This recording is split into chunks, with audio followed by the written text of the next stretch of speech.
Enero de 1944. El Pacífico amanece con una calma engañosa, apenas rota por el rumor distante de motores navals. Sobre la cubierta de un distracto estadounidense, la brisa húmeda arrastraba olor a sal, aceite y pintura quemada. La noche se retiraba lentamente, dejando un resplandor azul sobre un mar inmenso, donde cada ola parecía oculta una amenaza. Los hombres estaban exhaustos, pero nadie miraba hacia abajo.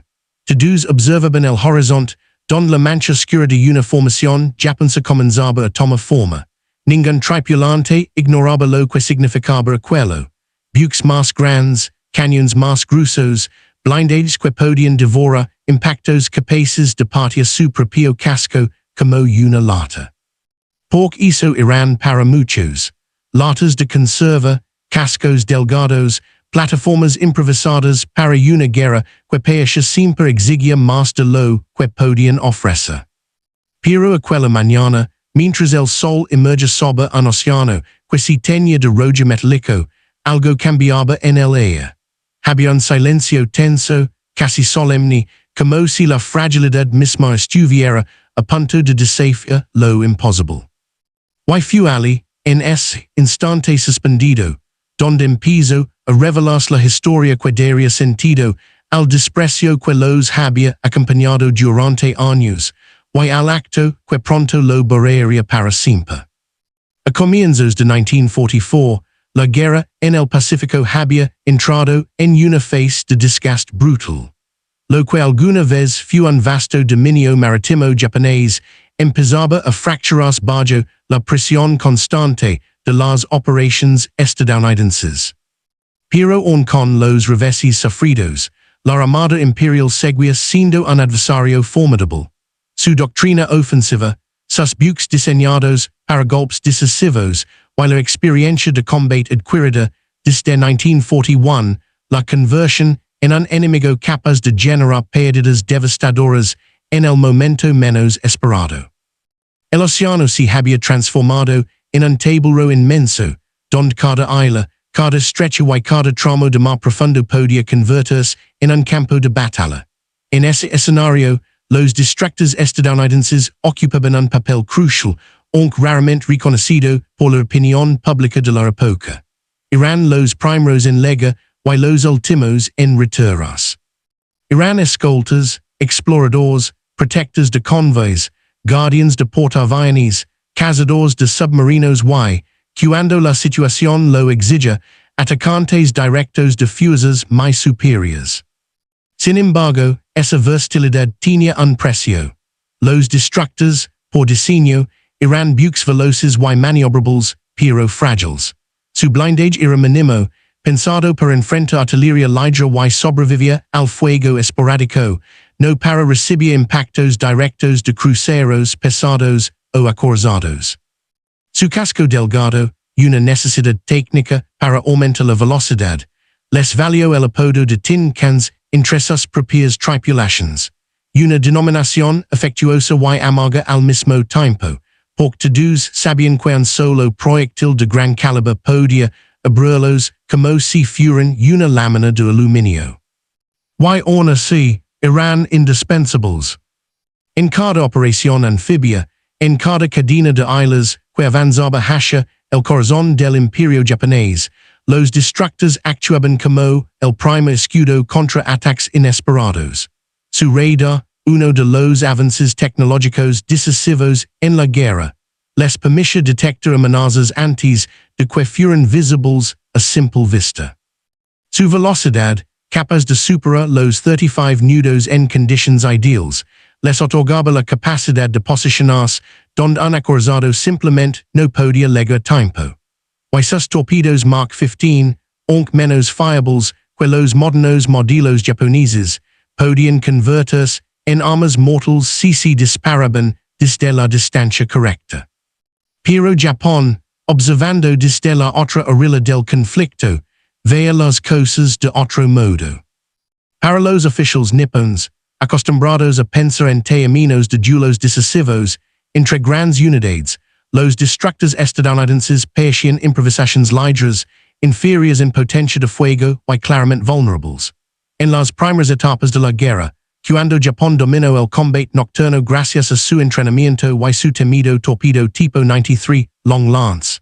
Esa percepción se refuerza. Varias acciones tempranas demostraron que un destructor estadounidense podía quedar fuera de combate por un único impacto preciso o un torpedo bien dirigido. La imagen quedó grabada, estructuras débiles, cascos finos, armamento modesto, nada que pudiera alterar la voluntad ofensiva japonesa. Pero las circunstancias estaban cambiando. Estados Unidos había aprendido del dolor, de la pérdida, de los errores iniciales cometidos en lugares como Savo Island o Tasfaronga. Había modernizado sus sistemas, reforzado sus tácticas y adaptado cada unidad a un nuevo tipo de guerra que no dependía solo del tamaño, sino de la integración, la rapidez y la coordinación. A medida que avanzaba 1944, los roles de los destructors se expandieron aún más. Su agilidad los convertía en las piezas perfectas para reaccionar ante amenazas inesperadas, especialmente cuando convoys de transporte o fuerzas de desembarco quedaban expuestos a ataques desde mar abierto. Y aunque seguían siendo vulnerables, habían adquirido experiencia suficiente para resistir situaciones que antes habrían sido fatales. La tensión crecía mientras ambos bandos se preparaban para lo inevitable, encuentros decisivos en los que la velocidad y el valor contarían tanto como el blindaje. Y dentro de ese marco, emerge un elemento esencial para comprender lo que pronto ocurriría. La profunda brecha entre como los japoneses percibían a los destructors estadounidenses y lo que estos buques eran verdaderamente capaces de hacer. Porque esa diferencia, alimentada por años de subestimación, sería el terreno donde se gestaría una de las transformaciones más inesperadas del conflicto naval. La historia avanzaba hacia un punto en el que la fragilidad apparente se convertiría en el arma más peligrosa. Para comprender por qué los destructors estadounidenses serían tan subestimados por Japón, es necesario detenerse en la propia evolución doctrinal de ambas armadas. La Marina Imperial había construido su poder sobre un pilar estratégico esencial. La Decisive Battle Doctrine, la creencia de que la guerra naval se resolvería en un único choque colosal entre grandes unidades, acorzados, cruceros pesados y portaaviones, en el que la calidad técnica y el entrenamiento japonés compensarían su menor capacidad industrial. En este esquema, los destructors tenían un papel ofensivo muy claro, lanza torpedos long lance desde largas distancias, ataca por la noche y prepara el terreno para que fuerzas más remataran al enemigo.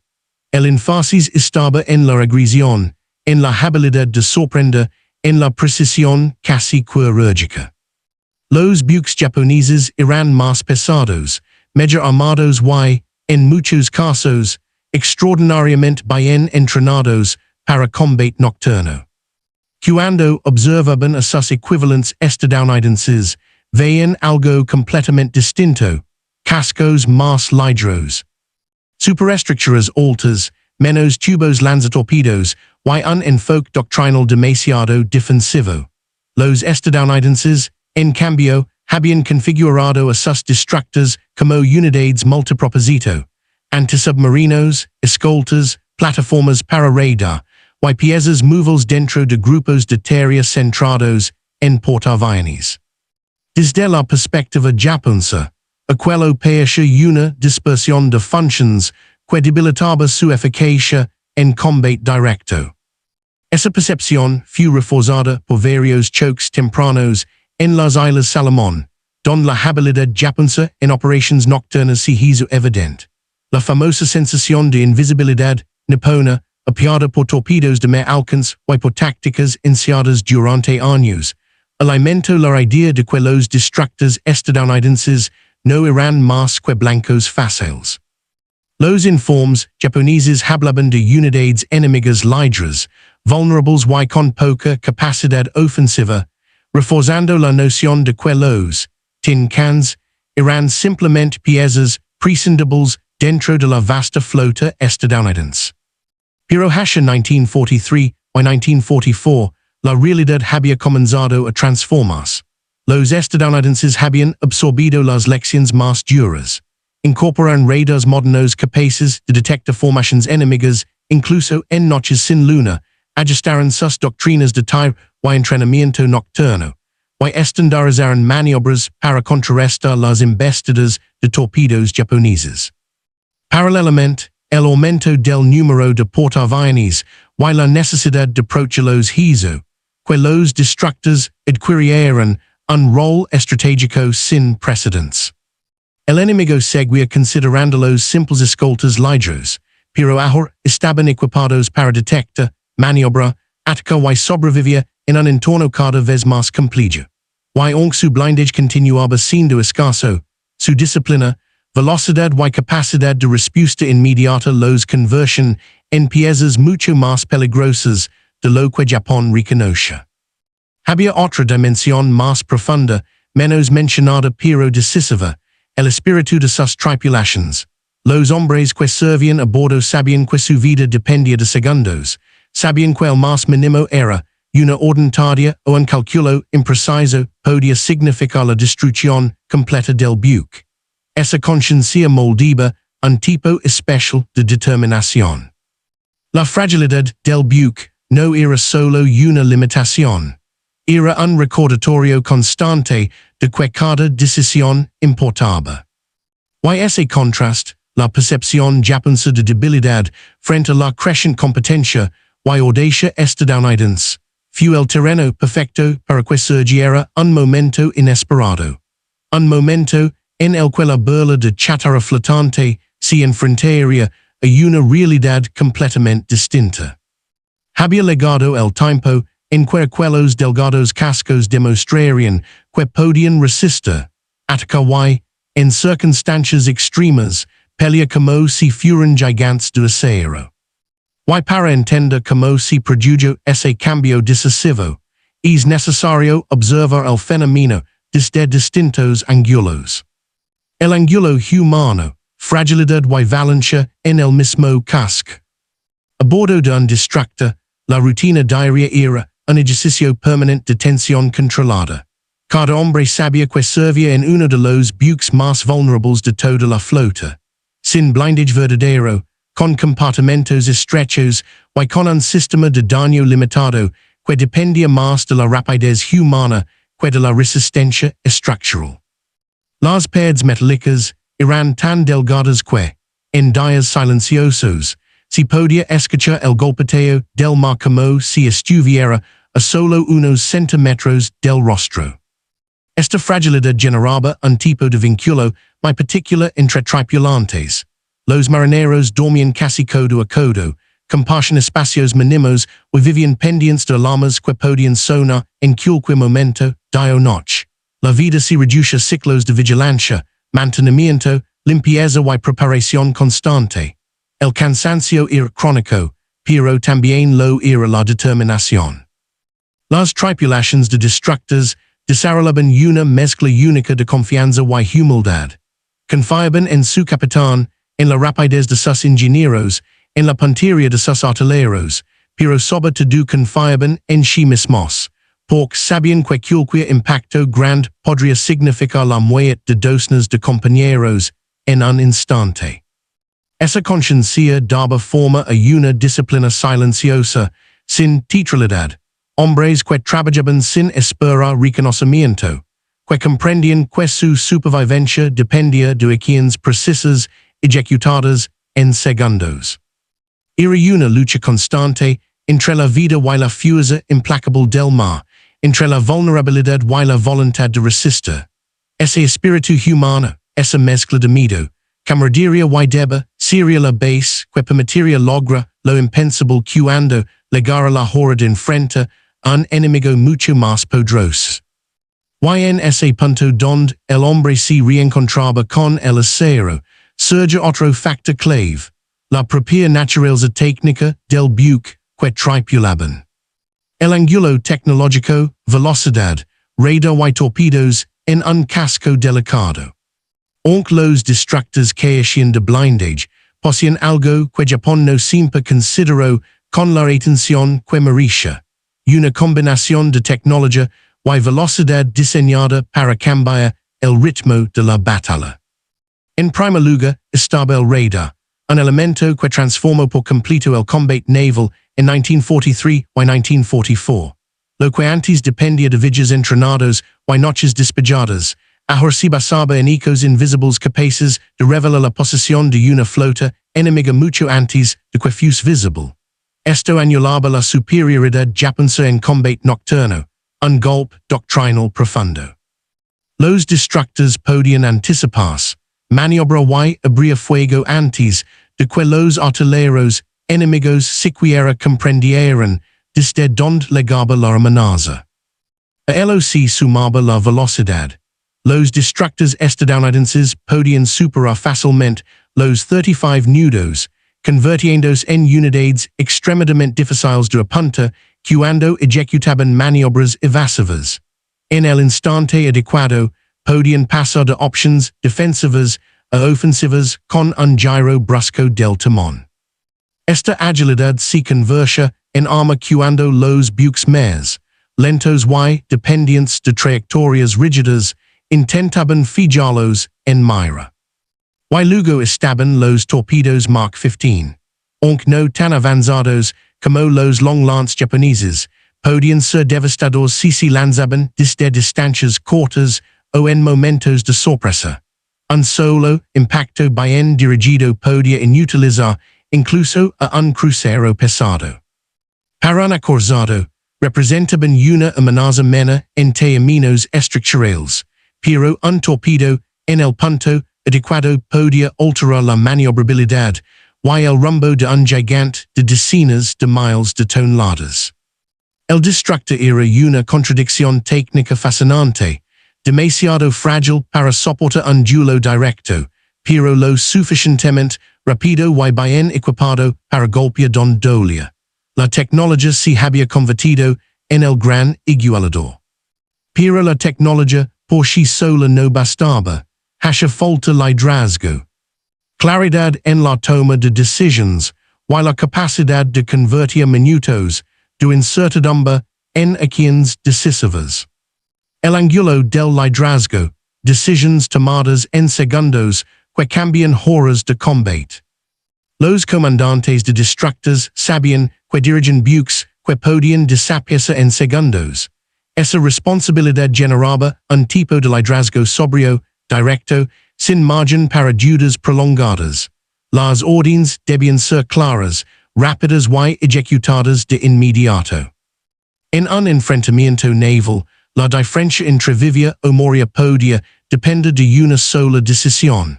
Acelerar en vez de verar, lanzar torpedos antes de que el enemigo detectara el movimiento, proteger un buque sacrificando la propia seguridad.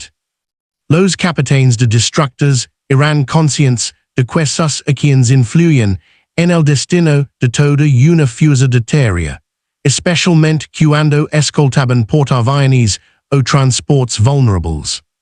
Ese liderazgo no se basaba en discursos heroicos, sino en una comprensión profunda de las capacidades reales del buque y de las limitaciones inevitables. Sabían que eran más frágiles que sus adversarios, sabían que no podían permitir un duelo prolongado.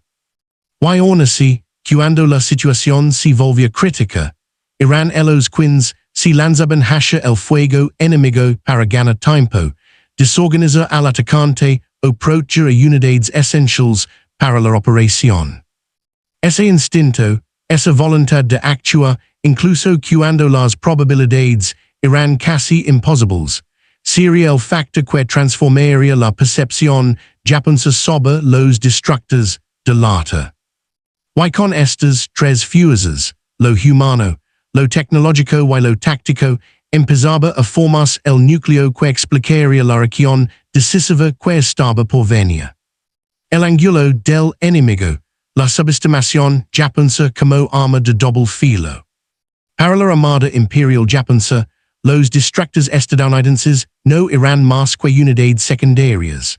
Su doctrina, heredada de décadas de planificación, centrada en el combate decisivo, Hasha que los comandantes nippons valoraron sobre todo los acorzados, los cruceros pesados y los distractores propios, diseñados para golpes ofensivos de gran escala. Desde esa perspectiva, los tin cans norteamericanos parecían improvisaciones utilitarias, cascos finos con artillería moderada y una dependencia excesiva de funciones defensivas. Los informes japoneses, especialmente entre 1942 y 1943, reforzaban esta visión.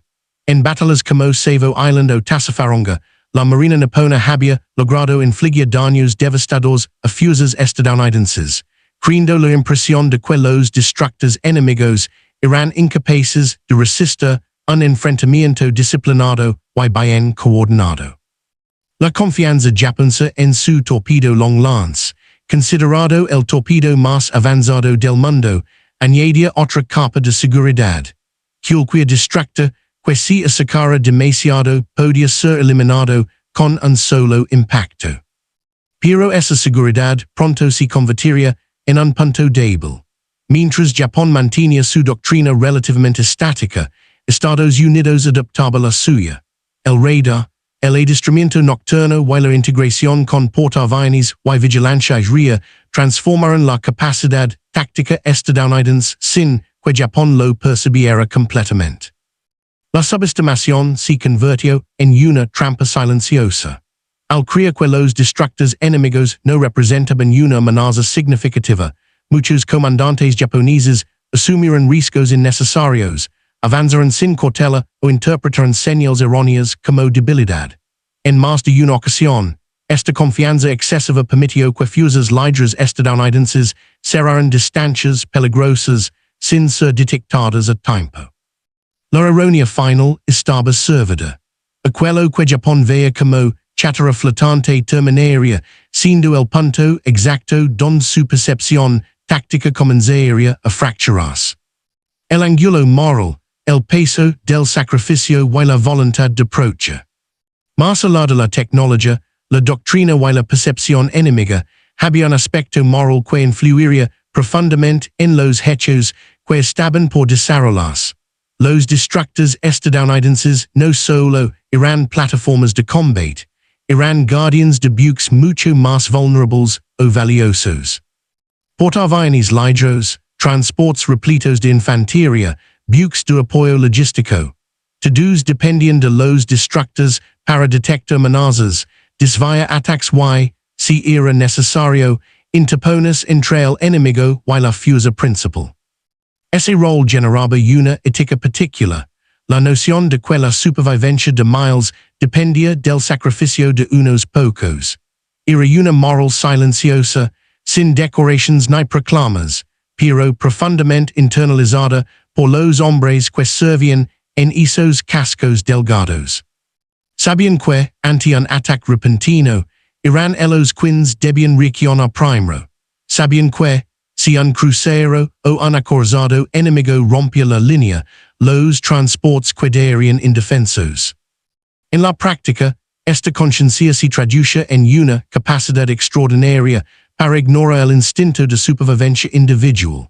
Los marineros y oficiales no se lanzaban al ataque porque quisieran gloria. Lo hacían porque no lo condenaría a otros. En un mar donde cada minuto podía decidir el destino de una operación entera, esa voluntad de ponerse delante resultaba decisiva. La moral del sacrificio no era abstracta.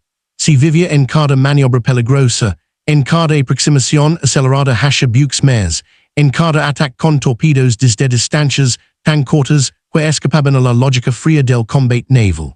Era un motor emocional que, legado el momento crítico, permitiría a varios destructores deshacer a unidades japonesas mucho más grandes.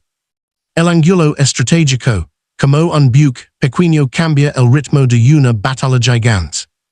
Aunque a primera vista un destructor parece insignificante frente a un acorazado o un crucero pesado, su influencia estratégica puede ser enorme. En la guerra en el Pacífico, donde las distancias eran colosales y los portaaviones se habían convertido en el centro del poder naval, los destructores eran las piezas móviles que sostienen toda la estructura operativa. Un solo distractor podía frenar a un enemigo me, revela una emboscada antes de que fuera mortal o desorganiza un ataque bien planeado con una presión inesperada. El simple hecho de carga contra un buque superior obligaba al enemigo a reconsiderar formaciones, reducir velocidad o cambiar rumbo, alterando el equilibrio del combate. Estados Unidos entendió rápidamente esta vala. En los grupos de tierra centrados en portaaviones, los distractors actuaban como un cinturón de seguridad vivo, dispuesto a reaccionar en segundos. Y cuando se trataba de proteger convoys de invasión, su papel era aún más crítico. Un solo impacto en un transport podía arruinar toda una operación anfibia, mientras que la pérdida de un distractor, trágica como era, no detenía la misión. En este contexto, la importancia de los distractors era estratégica, no solo táctica. Eran las piezas que permitían que los planes de alto nivel sobrevivieran al caos inevitable del combate real. Y cuando la Armada Imperial Japonesa comenzó a presionar con ataques repentinos y formaciones superiores, serían justamente esos, tincans los que tendrían que asumir la carga de enfrente al enemigo sin permitir que se sacara objetivos vitales. Así se configuraba el escenario para un choque que demostraría, de manera contundente, el verdadero valor de estos buques. El amenaza del 25 de octubre de 1944 reveló un escenario que nadie esperaba. En las aguas cercanas al estrecho de San Bernardino, donde se estaba desarrollando la vasta batalla del Golfo de Leyte, una fuerza estadounidense relativamente ligera, compuesta por portaaviones de escolta y un pequeño grupo de distractors de escolta, se encontró cara a cara con una de las formaciones más poderosas que Japón había reunido en toda la guerra.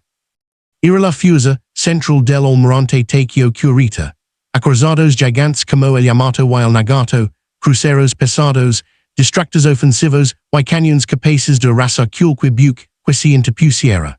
Su objetivo era claro, alcanzar la zona donde los portaaviones de escolta estadounidenses, prácticamente indefensos ante artillería de gran calibre, apoyaban a las tropas que desembarcaban en Filipinas. Si Kurita lograba abrirse paso, la invasión podía fracasar.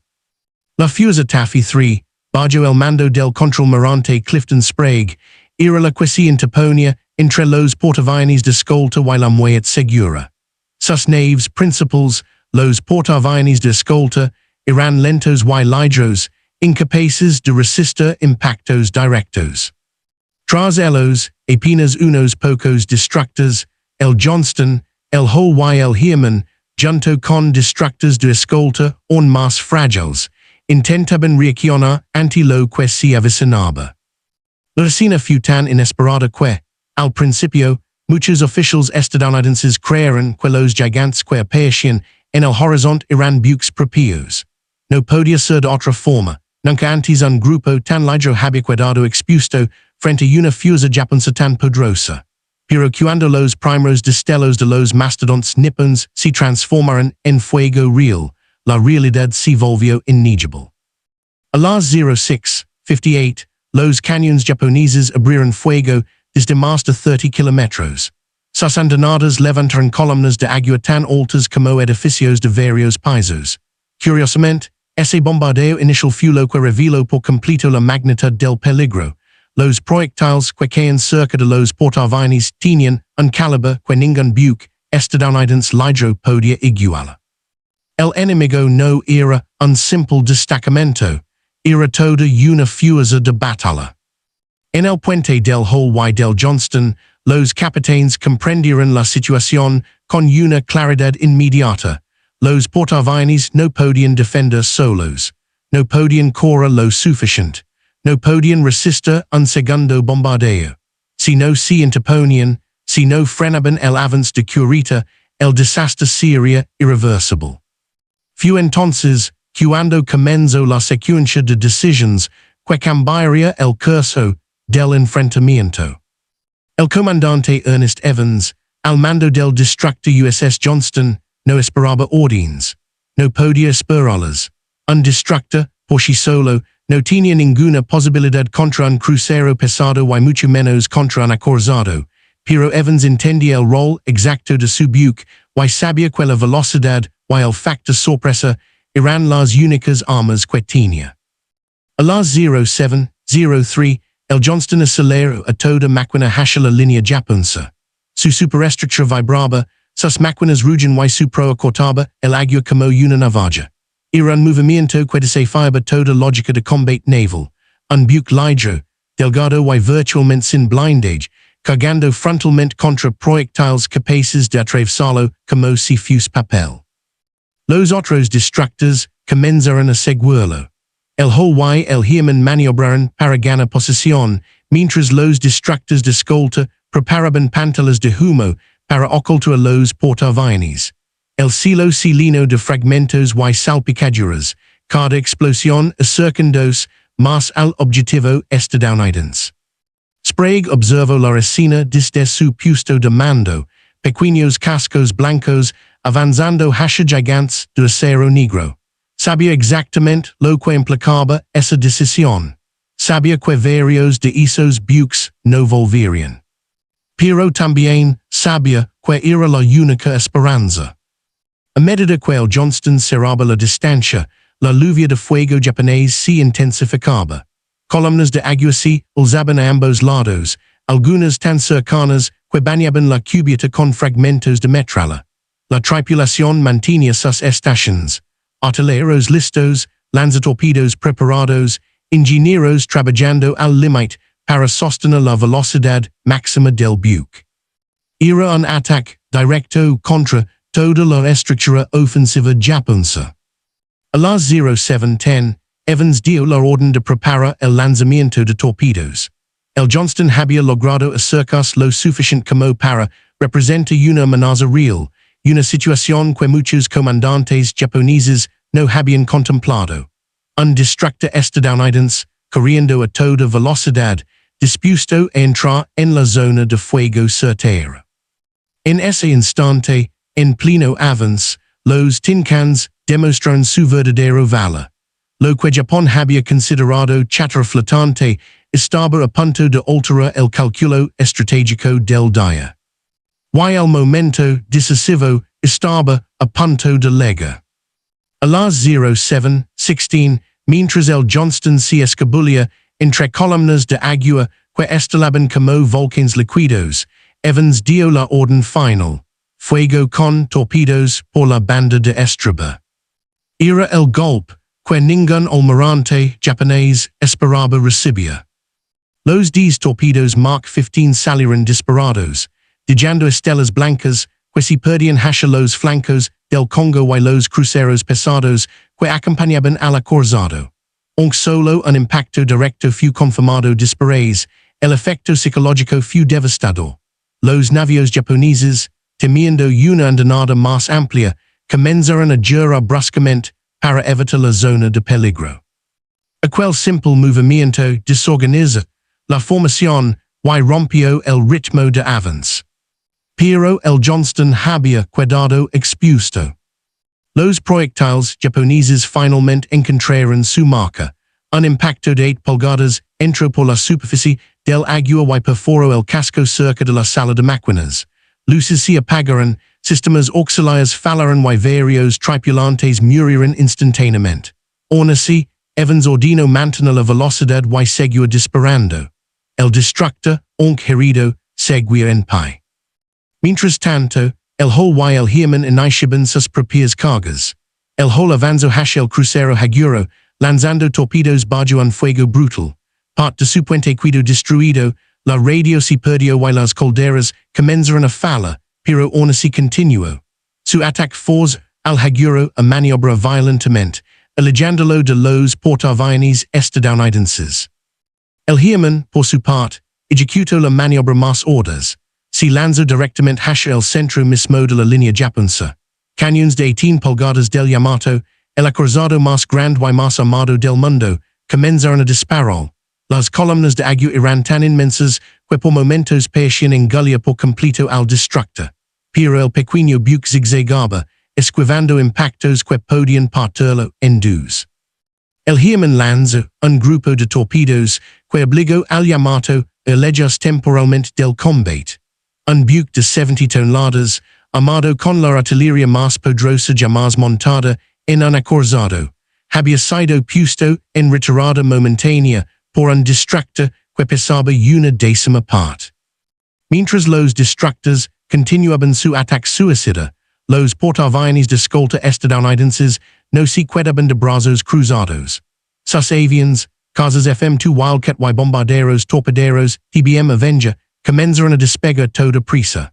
Muchos lo hicieron sin armamento completo, algunos incluso sin munición, lanzándose al cielo solo para simular ataques y distraer a los artilleros japoneses. Era una coreografía desesperada entre mar y aire, donde cada minuto ganado era vital. La confusión en la flota japonesa aumentaba. Las pantallas de humo ocultaban los portaaviones estadounidenses, los destructors aparecían y desaparecían entre las nubes grises, y los ataques aéreos intermitentes creaban la ilusión de que Taffy 3 era parte de una fuerza mucho más. Curita, desde su buque insignia, recibía reports contradictorios. Algunos oficiales creían que enfrentaban portaaviones de flota, no simples escoltas, y que detrás de ellos debía haber acorazados estadounidenses listos para intervenir. Mientras tanto, el Johnston volvía a entrar en combate. A pesar de los daños críticos, Evans ordenó regresar a la línea para ofrecer apoyo a los buques más afectados. Sus cañones, ya con cadencia reducida, seguían golpeando a cruceros japoneses que intentaban reorganizarse. Fue en ese regreso que el Johnston enfrentó un duelo directo con varios buques japoneses. Sus disparos de 5 pulgadas, precisos y constantes, dañaron al crucero cubano, que tuvo que retirarse con la proa destrozada. El destructor estadounidense, sin embargo, recibió más impactos. Uno destruyó el puente, obligando a Evans a dirigir el buque desde una posición improvisada en la popa, gritando órdenes entre el humo, la metralla y el caos. El hull mortalmente dañado finalmente perdió potencia. Aún así, continuó disparando hasta que quedó inmóvil. A las 08:30 aproximadamente, se hundió lentamente. Su bandera seguía hundiendo. El German fue el único destructor de los tres que sobrevivió al combate, aunque con daños serios. Había actuado como si fuese un acorazado, y ahora se retiraba como un héroe improbable. El combate seguía siendo un caos total. Los torpedos, el humo, los ataques aéreos improvisados y la audacia estadounidense habían creado una imagen distorsionada de la realidad. Curita, temiendo una emboscada, temiendo un contraataque masivo que en realidad no existía, comenzó la retirada. Si la flota japonesa más poderosa, aún en el mar se retiraba de una fuerza de escoltas y latas de conserva. Pero el precio fue terrible. El Johnston, sin control y herido de muerte, comenzó a hundirse poco después de las 09:45. El comandante Evans, uno de los pocos oficiales de ascendencia indígena en la marina estadounidense, desapareció con su buque. Su último mensaje había sido simple, casi crudo. Es todo lo que podemos hacer, hombres, denos todo lo que tengan. Lo habían hecho, más de lo imaginable. Y habían cambiado el destino de la batalla. La mañana avanzaba hacia las 10:00 cuando la batalla alcanzó su punto más extraño y decisivo. Lo que había comenzado como un choque desigual entre gigantes y latas de conserva se transformaba ahora en un torbellino de confusión táctica y decisiones contradictorias dentro del mando japonés. Cada minuto que pasaba, la percepción de Kurita se alejaba más de la realidad. Desde el puente del Yamato, los informes que llegaban eran dispersos. Avistamientos de portaaviones que parecían ser de flota. Torpedoes, multiples detectados, en diferentes sectors. Destructors, imaginando y desapareciendo entre pantallas de humo. Ataques aéreos constantes, incluso por parte de avions que claramente no portaban bombas.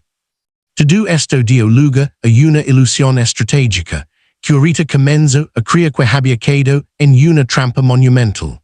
En su mente, aquella pequeña fuerza no podía ser más que una avanzada de protección, y lo peor, debía estar cubriendo la aproximación de la flota de acorzados del almirante Halsey. Era fatal. Mientras tanto, en el mar, la batalla continuaba siendo un infierno para los buques de Taffy 3.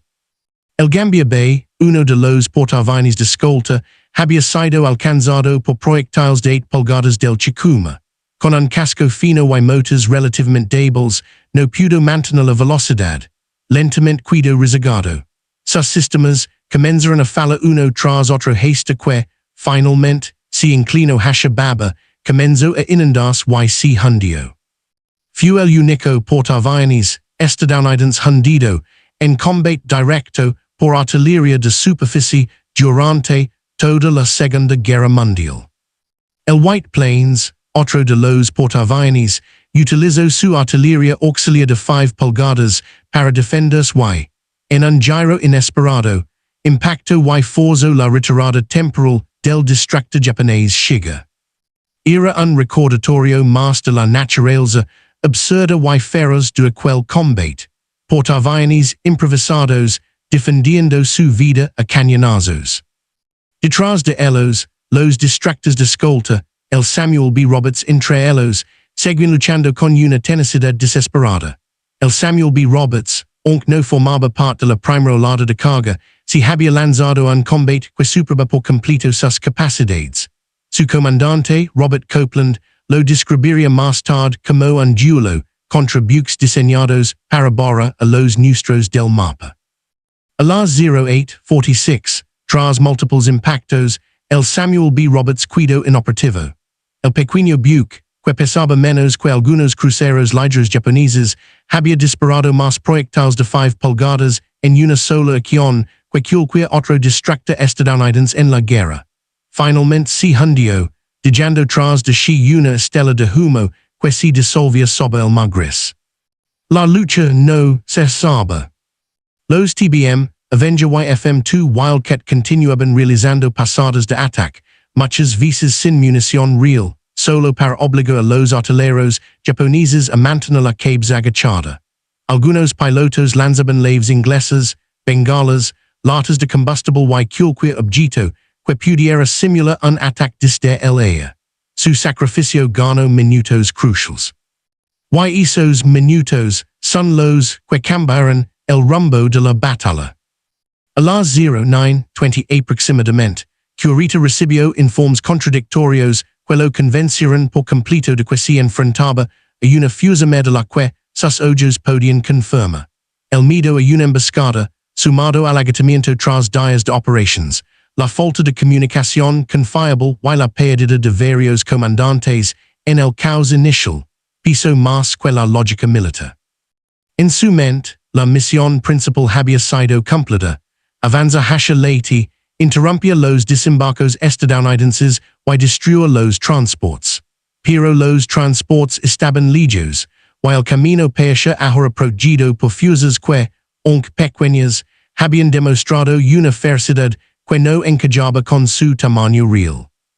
A las 09:30, el almirante Curita tomó su decisión más polémica. Ordenó la retirada. El mensaje corrió por la flota japonesa, provocando desconcierto. Algunos comandantes, aun con plena capacidad de fuego, no entendían por qué se abandonaba una batalla que, en teoría, podían ganar. Pero el orden se mantuvo. Las naves comenzaron a ver hacia el norte, poniendo fin a lo que quedaría registrado como uno de los enfrentamientos más improbables y valientes de toda la guerra. Para los hombres de Taffy 3, la visión de los gigantes retornados era casi imposible de asimilar. Muchos ni siquiera lo comprendieron hasta horas después, cuando los ataques cesaron por completo. Otros, flotando en bolsas mientras sus buques se hundían, solo vieron la silueta creciente de los acorazados, alejándose lentamente. En silencio. En derrota. Y perseguidos por la idea de que habían sido contenidos, y repelidos, por barcos que los altos mandos japoneses habían despreciado durante años como simples cascos endebles. Pero esa retirada no significó el final del sufrimiento. Los supervivientes flotaban ahora en un océano inmenso, esperando ser rescatados mientras tiburones y la caída del sol se acercaban sin misericordia. Y fue en ese océano silencioso donde comenzó la verdadera dimensión del coste humano que digería esta batalla. Cuando los cañones finalmente calaron y las columnas de agua dejaron de elevarse alrededor de los restos de Taffy 3, el océano se sumió en un silencio que no tenía nada de pacífico. Era un silencio pesado, casi sepulcral, interrumpido únicamente por el crujir distante de placas de metal hundiéndose, y el murmullo de los motores de los pocos buques estadounidenses aún en condiciones de navega. Los hombres que habían sobrevivido a la tormenta inicial se encontraban ahora dispersos en un mar inmenso. Algunos estaban aferrados a restos de madera, otros en bolsas improvisadas, y muchos simplemente flotaban con chalecos salvavidas que apenas los mantenían en la superficie. La adrenalina de la batalla comenzaba a desvanecerse, dando paso a un cansancio que atravesaba los huesos. Y luego, al dolor. Desde la distancia, los buques estadounidenses que seguían operativos enviaban mensajes desesperados, tratando de coordinar un rescate inmediato. Pero la situación en toda la región seguía caótica. Otros combates continuaban activos, los radars detectaban movimientos ambiguos, y el tema a un ataque aéreo japonés limitaba los movimientos. La ayuda tardaría en llegar. Mientras tanto, los supervivientes enfrentaban otro enemigo. Uno que no distinguía entre vencedor o vencido, el océano abierto. La temperatura del agua, aunque relativamente cálida, comenzaba a robar calor del cuerpo lentamente. Las quemaduras por combustible, el agua salada que irritaba cada herida abierta, el agotamiento muscular tras horas nadando, todo se combinaba para crear un sufrimiento que pocos relatos militares pueden describir en su totalidad. Y peor aún, aparecieron los tiburones. En varias zonas donde el Gambia Bay, el Hole, el Samuel B. Roberts y el Johnston habían desaparecido bajo las olas, los primeros aletas comenzaron a verse con inquietante regularidad. Los supervivientes formaron grupos cerrados, golpeando el agua y manteniéndose unidos mientras algunos trataban de espantar a los animales con restos de madera. Muchos recordarían después que la espera del rescate fue emocionalmente más dura que el propio combate. A pesar del caos, los buques estadounidenses que seguían en pie comenzaron a organizar equipos de búsqueda. El Herman, muy dañado pero aún navegable, exploraba la zona trazando círculos amplios. Otros destructores y buques auxiliares, alertados por transmisiones de emergencia, se dirigieron lo antes posible. Pero el Pacífico es inmenso, y el tiempo avanzaba con una lentitud cruel. Horas después, algunos portaaviones de escolta comenzaron a recuperar a pilotos que habían soltado cuando sus aviones se quedaron sin combustible. Desde las cubetas, los rescatados preguntaban por los buques hundidos, sin saber aún la escala completa del sacrificio. Solo al que la tarde empezaron a llegar relatos dispersos, fragmentados y confusos, sobre la retirada japonesa. Mientras tanto, en el resto del archipiélago, la noticia de que una fuerza estadounidense mena había logrado detener a la flota más poderosa que Japón había enviado desde mediados de 1942 comenzaba a circular entre los mandos aliados. Muchos no lo creyeron en un primer momento. No tenía sentido. Era un resultado imposible, casi paradójico. La opinión general entre los oficiales era que curita debía haber encontrado una fuerza estadounidense enorme. Nadie imaginaba en la magnitud del engaño involuntario provocado por el humo, los torpedos y el valor de los destructores. Cuando finalmente llegaron los primeros informes más claros, un sentimiento mezcla de incredulidad, orgullo y tristeza comenzó a expandirse. El sacrificio era monumental, las pérdidas eran profundas, pero el resultado era innegable. Taffy 3 había salvado la operación de Leyte. Y con ello, había salvado el avance estadounidense en Filipinas. Pero mientras las salas de mando proseguían aquella realidad estratégica, cientos de hombres seguían flotando en el mar, mirando el cielo tornas naranja, con la esperanza, y el miedo, creciendo en cada minuto que pasaba. El rescate no sería rápido, ni sencillo, ni generoso con todos los que habían sobrevivido al combate. Y fue durante esas horas, entre la luz menguante y el rugido lejano de motores, que se acercaban lentamente, donde se reveló el costo verdadero de la resistencia de Taffy 3. La noche que finalmente sobre el mar de Sama, y con el aligo un frío inesperado. El cielo, despejado y vasto, parecía una cúpula indiferente que observaba los pequeños grupos de supervivientes dispersos sobre el océano. Muchos habían pasado ya más de 10 horas flotando. Otros se habían quedado dormidos por agotamiento, despertados solo cuando una ola los golpeaba o cuando un compañero los sacudía para evitar que se hundieran. La oscuridad trajo nuevos miedos. No podían ver los restos que flotaban cerca. No podían ver las corrientes que los arrastraban lentamente. Y lo peor de todo, no podían ver los tiburones. Los relatos posteriores describen una noche llena de sonidos que no pertenecían a ningún combate, gritos repentinamente cortados, salpicaduras rápidas, súplicas que se desvanecían. Algunos grupos sobrevivieron formando círculos estrechos, otros se separaron sin cura, empujados por el viento y las olas. A pesar de que la operación de rescate estaba en marcha, el mar parecía decidido a cobrar un precio enorme. No fue hasta la madrugada del día siguiente cuando los primeros buques de rescate comenzaron a localizar a los grupos más cercanos.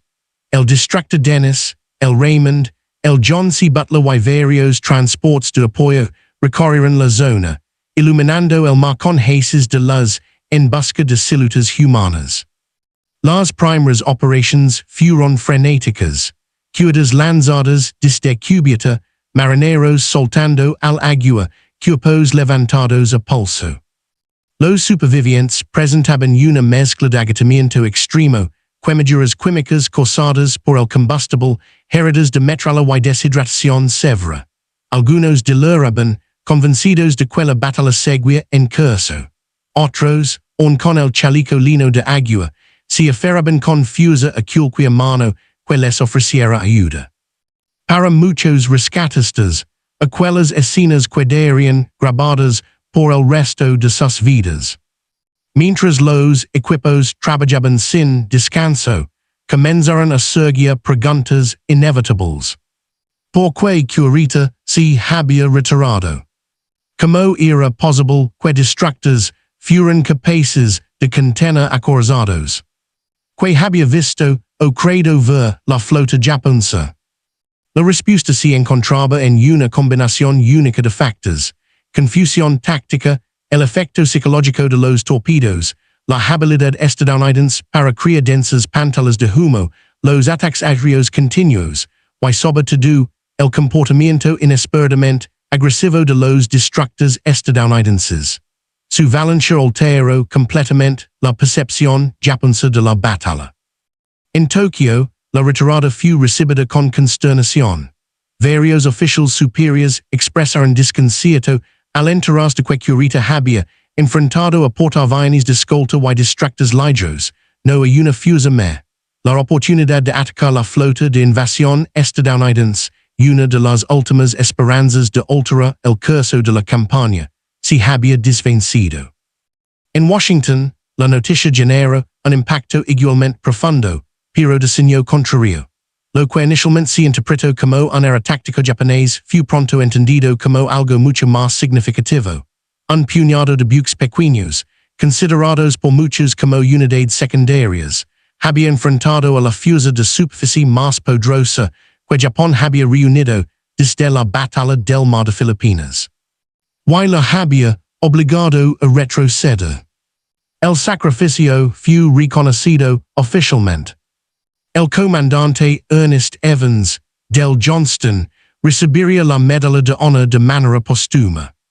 El Samuel B. Roberts sería conocido como el distractor escolta que luchó como un acorazado.